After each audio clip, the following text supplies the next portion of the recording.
Snow White and the Seven Dwarfs. Once upon a time, on a cold winter's day, a queen sat by the window of her castle. She sat and made clothes for her baby. She wanted to have a little girl. Sometimes she looked out of the window. Outside, the snow fell, and it was very cold.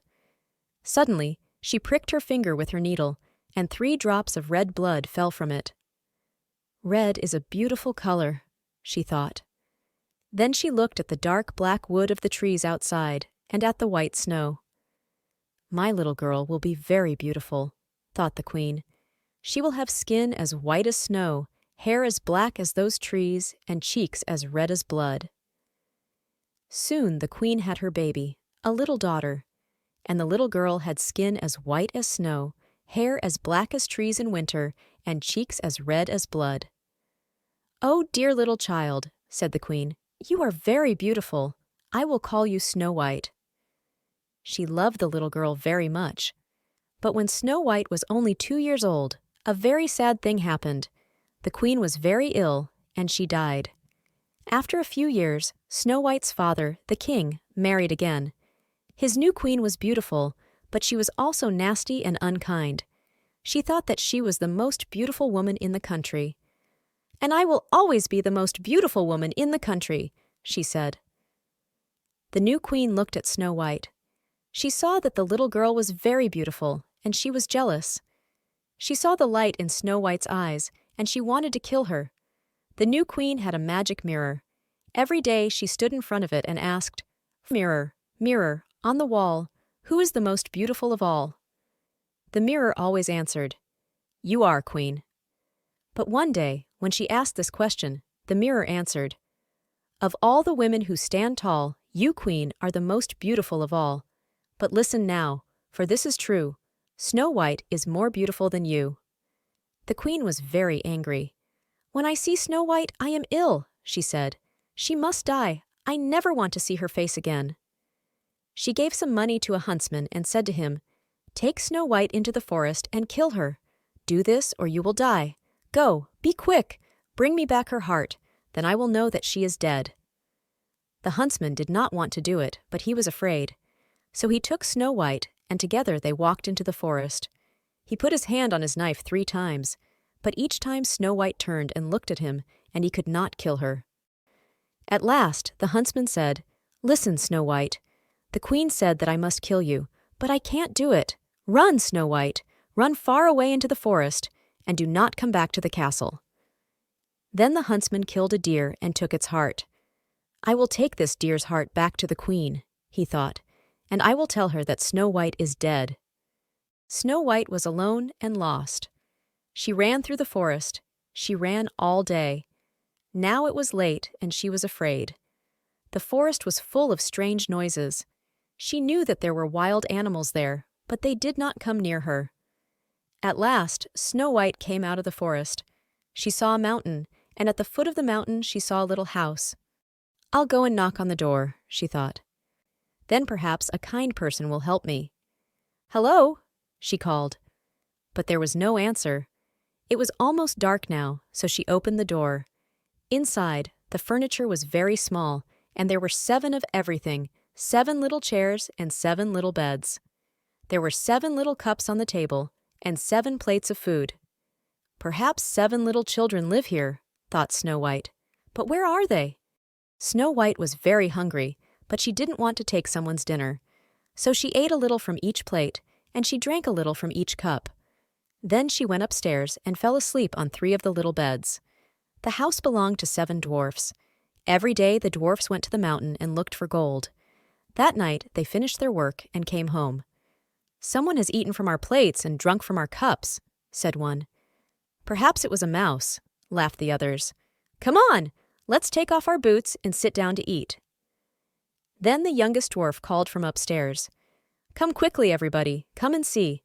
There is a young girl asleep on our beds. She is very beautiful." All the other dwarfs ran upstairs. "Yes, she is very beautiful," they said. "Shh, don't wake her." So that night they all slept downstairs by the fire. In the morning, Snow White told them her story. "Stay here with us," said the dwarfs. "The queen is a very dangerous woman. You can never go back to your castle now." "Yes," said the oldest dwarf. "Stay, please stay." "Thank you," said Snow White. "You are all very kind." So Snow White stayed and lived with the 7 dwarfs. She cooked and cleaned and washed for them, and they were kind to her. Every morning the dwarfs went to the mountain to look for gold. "Be careful, Snow White," they said when they left. "The queen is a very dangerous woman. She must not know that you are here. Don't leave the house and do not open the door to anyone." "The queen will never find me," said Snow White. "She thinks that I am dead." The queen did not speak to her magic mirror for a long time. But one day she stood in front of it and asked, "Mirror, mirror, on the wall, who is the most beautiful of all?" And the mirror answered, "You, queen, are beautiful, it's true, but there is one more beautiful than you. Snow White's not dead, she's living still, in a house in the forest over the hill. And although you are beautiful, it's true, Snow White is more beautiful than you." "What?" said the queen. "She's not dead? I'll kill the huntsman, and I'll kill Snow White too when I find her." Then the queen dressed as an old woman. She put some ribbons in a basket and left the castle secretly. "Snow White will not know that it's me," she laughed. She walked quickly through the forest until she came to the little house at the foot of the mountain. "Hello," she called. "Is anyone in?" Snow White looked out of the window. "What do you want?" she asked. "Would you like to buy some ribbons, my dear?" said the old woman. Snow White looked at the ribbons. They were beautiful ribbons, pink and blue and yellow. "She's just a poor old woman," thought Snow White. "She can't hurt me." So she opened the door. The old woman showed Snow White the ribbons. "Look at these pink ones." "They're beautiful," said Snow White. "Here, I'll help you. I'll tie them for you." But the old woman tied the ribbons very tightly, and Snow White could not breathe. She fell to the floor. That night the dwarfs found her there. They saw the new ribbons and quickly untied them. "What happened?" they asked. Snow White told them about the old woman. "That was not an old woman," said the dwarfs. "That was the queen." Back at the castle, the queen stood in front of her mirror and asked, "Mirror, mirror, on the wall, who is the most beautiful of all?" But again, the mirror answered, "You, queen, are beautiful, it's true, but there is one more beautiful than you. Snow White's not dead, she's living still, in a house in the forest over the hill. And although you are beautiful, it's true, Snow White is more beautiful than you?" "What?" said the queen. "Is she still not dead? Then I will go to her again." So the queen dressed as another old woman. This time she put some poisoned combs in her basket. At the dwarf's house she called, "Good morning, I've got some combs. Beautiful combs for your hair. Is anyone there?" Snow White looked out of the window. "I'm sorry, old woman," she said, "but you can't come into the house." "Well, you can come to the door and look, can't you?" said the old woman. Snow White thought for a minute. She wanted to see the combs very much. "All right," she said, and she went downstairs and opened the door. The old woman opened her basket and showed Snow White the poisoned combs. "I like that pink comb," said Snow White. "Do you?" said the old woman. "Here, my dear, I'll put it in your hair." Then she stuck the poisoned comb into Snow White's head, and poor Snow White fell to the floor. That night the dwarfs found her. They saw the comb and pulled it from her hair. "What happened?" they asked. Snow White told them about the old woman. "That was the queen again," said the oldest dwarf. "Snow White, you must remember, do not open the door to anyone." Back at the castle, the queen stood before the magic mirror and asked, "Mirror, mirror, on the wall, who is the most beautiful of all?" But again the mirror answered, "You, queen, are beautiful, it's true, but there is one more beautiful than you. Snow White's not dead, she's living still, in a house in the forest over the hill. And although you are beautiful, it's true, Snow White is more beautiful than you?" "Is she still alive?" said the queen. "Then I'll go to her again. I'll give her a poisoned apple." The queen dressed as a farmer's wife and went to the dwarf's cottage. But Snow White did not want to open the door. "I'm sorry, old woman," she called. "You can't come in. The dwarf said that I must not open the door." Then the old woman showed her the poisoned apple. "I'm sorry, old woman," said Snow-White. "I haven't got any money." "You don't have to buy it, dear," said the old woman. "I'll give it to you for nothing." Thought Snow-White. "The apple looks very nice." "Don't be afraid," said the old woman. "It's not poisoned. Look, I'll cut it in two. I'll eat this green half, and you can have the beautiful red half. See? There's no danger."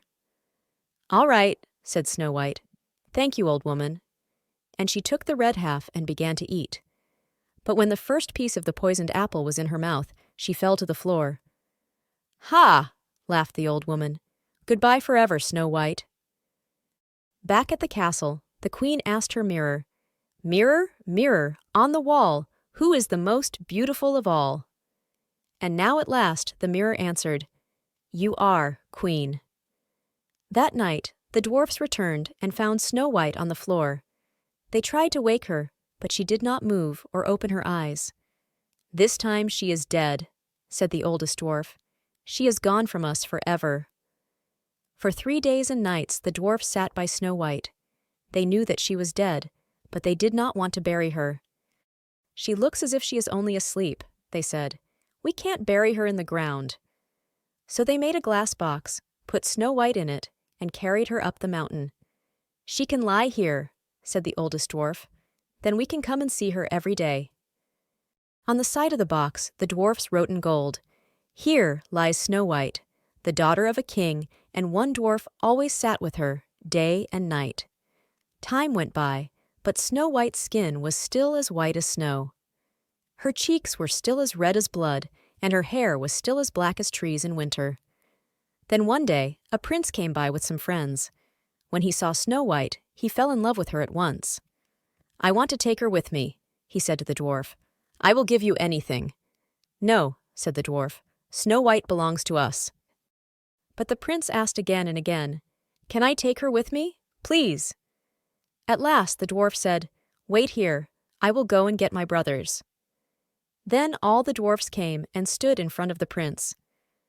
"I am in love with her," said the prince. "I can't live without her." "Yes," said the oldest dwarf. "You love Snow-White. I can see it in your face, and we must give her to you. You are a prince, and she is a princess, the daughter of a king. We are only poor dwarfs." "Take all my gold," said the prince. "No," said the old dwarf. "We don't want anything. We will give her to you because you love her." The dwarfs began to carry the glass box down the mountain, but they tripped near a tree and the box fell. At that moment, the piece of apple fell out of Snow-White's mouth. She opened her eyes and saw the prince. When she saw him, she fell in love with him at once. "Here you see your husband," said the prince. "Will you be my wife?" "Yes," she said. So Snow-White said goodbye to her friends the dwarfs and went away with the prince. In December they were married and there was a big party. Lots of important people came, and one of these important people was the jealous queen. When she saw Snow-White, she couldn't believe her eyes. "What is this?" she said. "Is Snow-White still alive?" She was very angry. When she saw Snow-White and the prince, she was jealous. She ran out of the castle, and no one saw her again. Snow-White loved the prince, and he loved her. In time, they had 7 children, and they all lived happily ever after. Picture dictionary. Cheeks, needle, prick, jealous, mirror, skin, lost, wild animals, forest, heart, huntsman, knife, poison, farmer, stuck, trip, berry, furniture, dwarf, ribbons, secretly, tie, breathe, tightly, combs.